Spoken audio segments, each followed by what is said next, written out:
आज मैं आप लोगों को बता रहा हूँ कार्तिक पूर्णिमा की कथा के बारे में। आइए जानते हैं विस्तार से।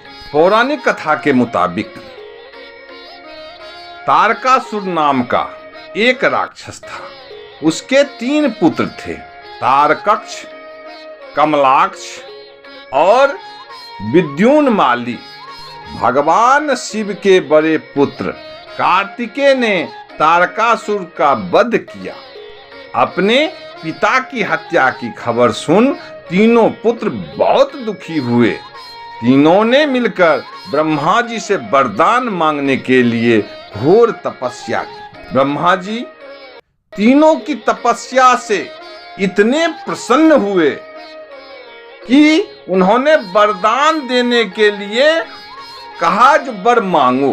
तीनों ने वर मांगने के लिए ब्रह्मा जी के सामने उपस्थित होकर कहने लगे, हे प्रभु, मुझे अमर होने का वरदान चाहिए। लेकिन ब्रह्मा जी ने उन्हें इसके अलावा कोई दूसरा वर मांगने के लिए कहा। तीनों ने मिलकर फिर सोचा और इस बार ब्रह्मा जी से 3 अलग अलग नगरों का निर्माण करवाने के लिए कहा, जिसमें सभी बैठकर सारी पृथ्वी और आकाश में घुमा जा सके।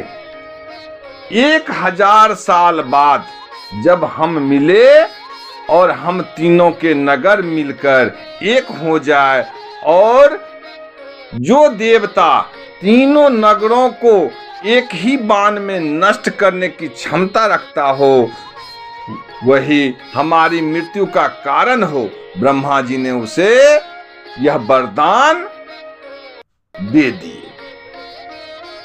तीनों वरदान पाकर बहुत खुश हुए। ब्रह्मा जी के कहने पर मैं दानव ने उनके लिए 3 नगरों का निर्माण करवाया। तारकक्ष के लिए सोने का, कमला के लिए चांदी का और विद्युन्माली के लिए लोहे का नगर बनाया गया। तीनों ने मिलकर तीनों लोकों पर अपना अधिकार जमा लिया। इंद्र देवता इन तीनों राक्षसों से भयभीत हो गए और उन्होंने भगवान शिव शंकर की शरण में गए। इंद्र की बात सुन भगवान शिव ने इन दानवों का नाश करने के लिए एक दिव्य रथ का निर्माण किया। इस दिव्य रथ की हर चीज देवताओं से बनी। चंद्रमा और सूर्य से पहिए बने। इंद्र, वरुण, यम और कुबेर रथ के चाल वाले घोड़े बने। हिमालय धनुष बने और शेषनाग प्रत्यंचा बने। भगवान शिव खुद बाण बने और बाण की नोक बने अग्निदेव। इस दिव्य रथ पर सवार हुए खुद भगवान शिव। भगवानों से बने इस रथ और तीनों भाइयों के बीच भयंकर युद्ध हुआ। जैसे ही ये तीनों रथ एक सीध में आए तो भगवान शिव ने बाण छोड़ तीनों का नाश कर दिया। इसी वध के बाद भगवान शिव को त्रिपुरारी कहा जाने लगा।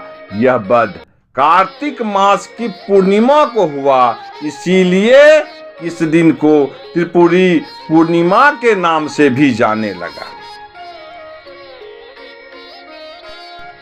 एक अन्य कथा के अनुसार द्वापर युग में यशोदा माँ ने भगवान श्री कृष्ण से कहा, हे कृष्ण, तुम मेरे संसार के उत्पन्न करता, पालनहार और संहार करता हो। आज मुझे कोई ऐसा व्रत बताओ जिसके करने से मृत्युलोक में भी स्त्रियां को विधवा होने का भय न रहे तथा यह व्रत सभी मनुष्यों की मनोकामना पूर्ण करने वाला हो। भगवान श्री कृष्ण कहने लगे, हे माता, तुमने अति सुंदर प्रश्न किया है। मैं तुम्हें ऐसे एक व्रत के बारे में विस्तार से बताता हूं, ध्यान से सुनो। सौभाग्य की प्राप्ति के लिए स्त्रियों को 32 पूर्णमासी के व्रत करना चाहिए। इस व्रत को करने से स्त्रियों को सौभाग्य की प्राप्ति होती है और यह व्रत अत्यंत सौभाग्य देने वाला और भगवान शिव के भक्ति को बढ़ाने वाला होता है। मां यशोदा कहने लगी, हे कृष्ण, प्रथम इस व्रत को मृत्युलोक में किसने किया था? इसके विषय में विस्तार से मुझे बताओ। भगवान श्री कृष्ण कहने लगे कि हे मां, इस भूमंडल पर अनेक प्रकार के रत्नों से परिपूर्ण कार्तिक नाम की एक नगरी थी। वहां चंद्रहास नाम का राजा राज्य करता था। उसी नगर में धनेश्वर नाम का एक ब्राह्मण था और उसकी स्त्री अति सुशीला रूपवती थी। दोनों ही उस नगरी में बड़े प्रेम से रहते थे। घर में धन्य धान आदि की कोई कमी नहीं थी, परंतु उनको बहुत बड़ा दुख था कि उन्हें कोई संतान नहीं था। एक समय एक बड़ा योगी उस नगर में आया।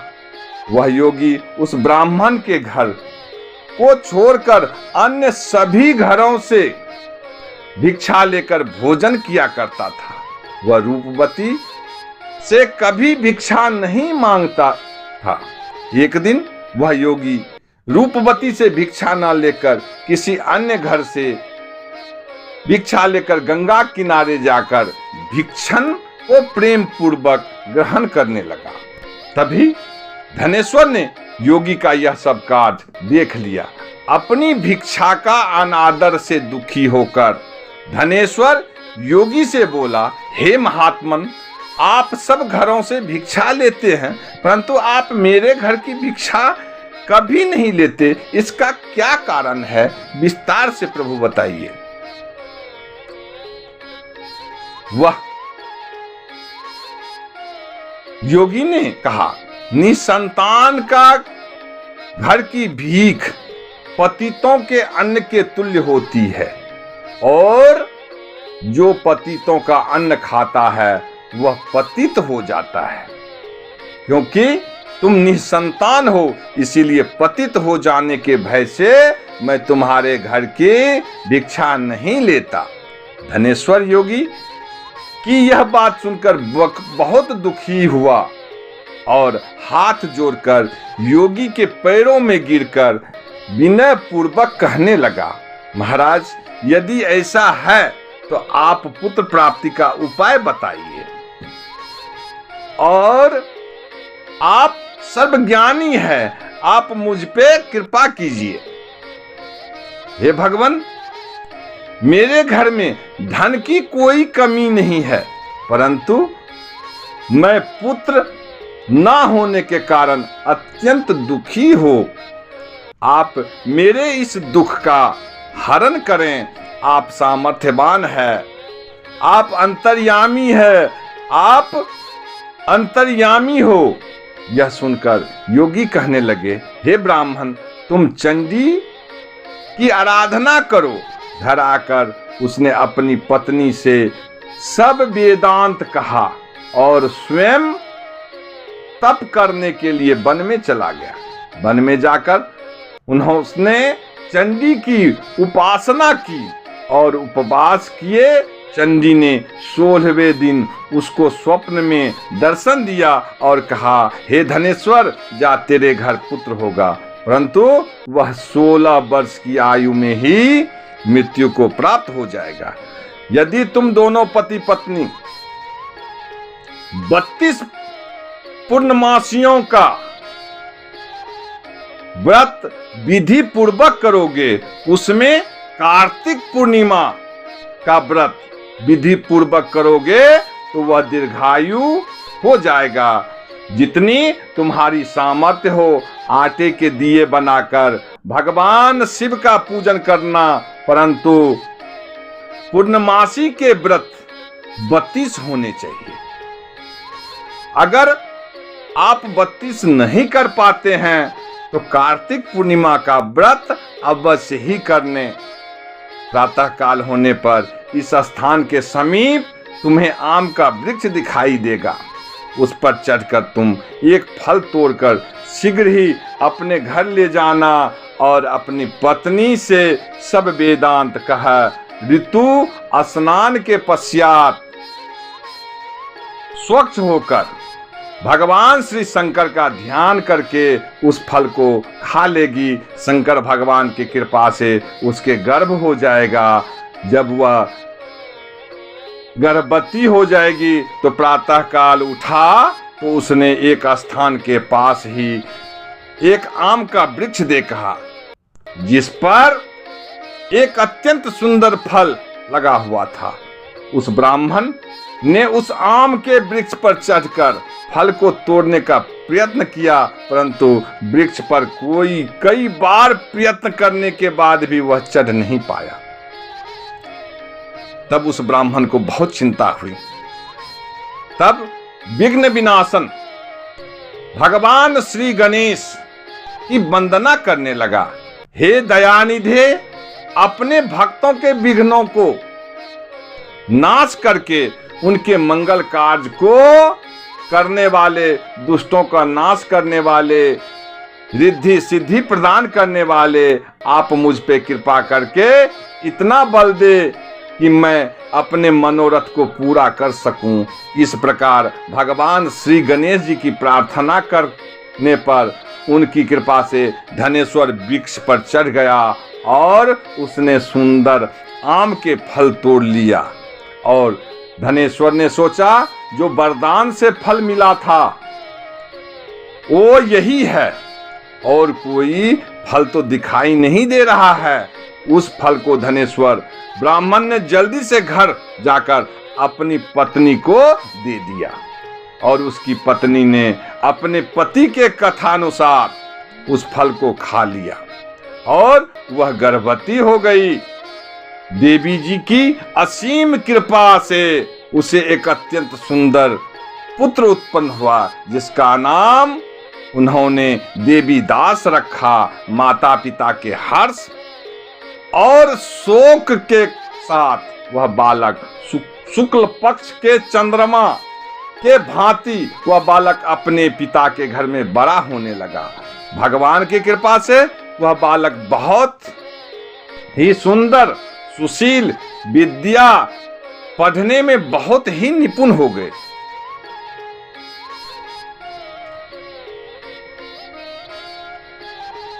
फिर उन्होंने कार्तिक पूर्णिमासी का व्रत रखना आरंभ किया जिससे उसका पुत्र बड़ी आयु वाला हुआ।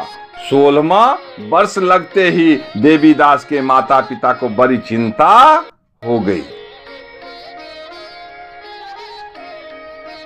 चिंता से व्याकुल होकर के धनेश्वर उनके पुत्र की इस वर्ष मृत्यु हो जाए, इसीलिए उन्होंने अपने मन में विचार किया कि यदि यह दुर्घटना उनके सामने हो जा गई तो वह कैसे सहन करेंगे। इसीलिए उन्होंने देवीदास के माँ को बुलाया और कहा, हमारी एक बहुत इच्छा है कि देवीदास 1 वर्ष तक काशी में जाकर के विद्या अध्ययन करें और उसको अकेला भी नहीं छोड़ना चाहिए, इसीलिए साथ में तुम चले जाओ और 1 वर्ष के पश्चात इसको वापस ले आना। सब प्रबंध करके उसके माता पिता ने काशी जाने के लिए देवीदास को एक घोड़े पे बिठा दिया और साथ में उसके मामा को भी भेज दिया।